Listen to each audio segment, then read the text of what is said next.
Welcome to today's Explainer. Today we're tackling the replacement of a UK or Pakistan standard wall socket, but we're not just treating this like some casual weekend chore. No way. We are treating this as a high-stakes, professional mission briefing. When you're dealing with mains electricity, the stakes are very real, and safety is our overriding directive. We're going to break down the exact, step-by-step professional protocols you need to execute this task flawlessly. Okay, let's dive into this and look at our flight plan for the Explainer. We'll start with safety first, zero voltage, then gathering your essential tools, cracking the color code, the replacement procedure, and finally, the final safety checklist. Sticking to this logical path is going to help you completely master what can sometimes feel like a pretty intimidating task. Section 1. Safety first, zero voltage. Before anything else happens, we absolutely have to address the strict rules of survival here. This is the foundation everything else is built upon. Look at this warning. It literally uses the word danger for a very good reason. It mandates that you turn off power at the breaker and verify zero voltage. That means the absolute very first physical action you take on this mission is walking straight over to your main electrical panel and completely killing the power at the breaker that feeds your specific socket. So, the crucial point is that you must verify zero voltage before touching any conductor. I literally cannot stress this enough. Simply flipping a switch off in the room, that just doesn't cut it. The professional standard absolutely demands physical verification. You have to prove to yourself that the circuit is totally dead using a proper testing device before your skin or even your tools ever come anywhere near those internal wires. Section 2. Gathering your essential tools.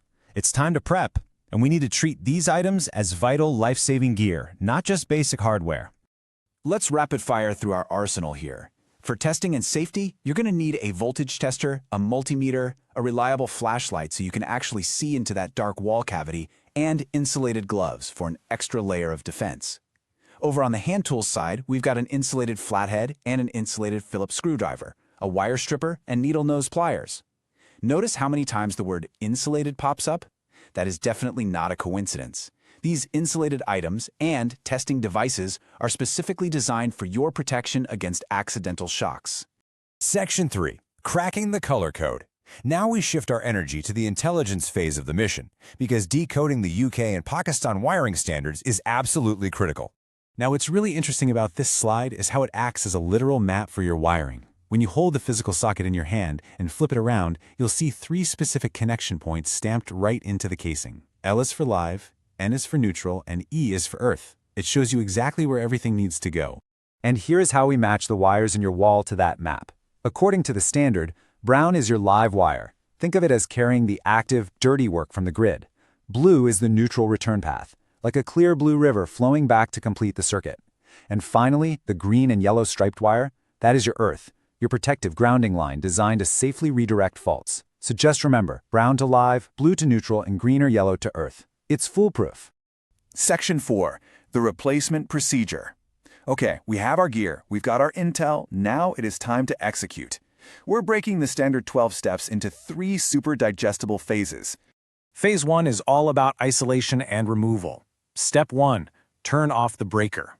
Step 2. Confirm no voltage using your tester and multimeter.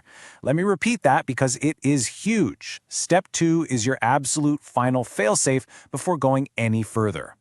Once you're 100% sure it's dead, move to Step 3 and remove the faceplate screws.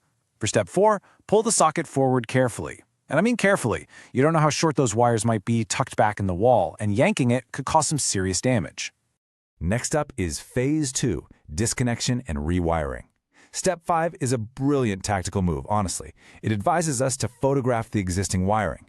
Taking a quick pic with your phone before you disconnect anything gives you the perfect reference point if you get turned around later. After snapping that photo, Step 6 is disconnecting the conductors. Step 7, inspect and re-strip any damaged wire ends so you have nice, clean connections. Then, Step 8, execute that color code we just locked in. Connect the brown wire to L, the blue wire to N, and the green and L wire to earth. Our final phase is reassembly and testing. Step 9 says to tighten the terminals securely and check for exposed copper. This is such a critical detail before bringing the system back online. The wire's insulation should go right up to the terminal housing. If you can see bare copper outside of it, you've stripped too much off and you've got a major short-circuit hazard on your hands, so trim it down. Once that's totally secure, Step 10 is to carefully push it all back in and refit the faceplate. Step 11, head back to the panel and restore power. And finally, step 12, use your tester to make sure your newly installed outlet is actually operating correctly. Section 5, the final safety checklist. Let's move to and see how this builds our complete peace of mind. We're in the debriefing stage now, and professionals never just walk away hoping something works. Let's run through these critical milestones to guarantee the mission was a success. Tick. Was the breaker isolated? Yep. Tick. Was the circuit tested dead before we even started? Yes. Tick. Were the correct terminals used? Brown to live, blue to neutral. Absolutely. Tick. Is there zero exposed copper outside those terminals? Yes. Tick. Is the vital earth connection tightly secured? You bet. And the final tick. Was the socket tested successfully after energizing? When every single one of these boxes is checked off, you know for sure your home is safe.